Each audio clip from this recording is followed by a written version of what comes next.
Welcome to Guide Guru. We hope this video helps. You start by picking a stable distro, Ubuntu 22, 04 or Debian 12, and immediately update packages.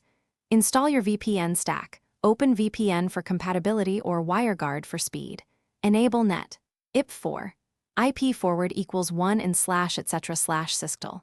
Conf and apply it so traffic can route. Create a non-root admin user, configure SSH key authentication, and add fail2ban to reduce attack surface. Once done, verify kernel modules load, and confirm your server has a static IP or reserved DHCP lease before continuing. You now generate cryptographic material.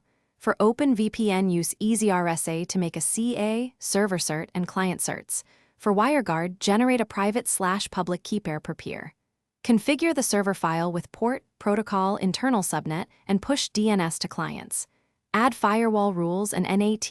Use Iptable's TNATA post-routing S10. 8.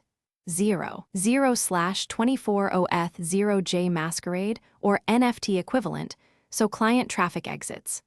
Once set, enable and start the VPN service and check logs for immediate errors.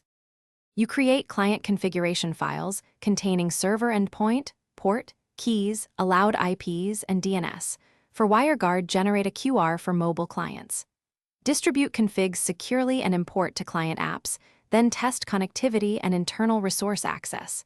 Enable the VPN service to start on boot and confirm with systemtl status and journoctl. If something fails, check 3 things first. Correct UDP/TCP port open on firewall/router, NAT/masquerade rules applied, and net. IP4. IP forward is active. These fix most issues. Thanks for watching. Consider subscribing if we helped you today.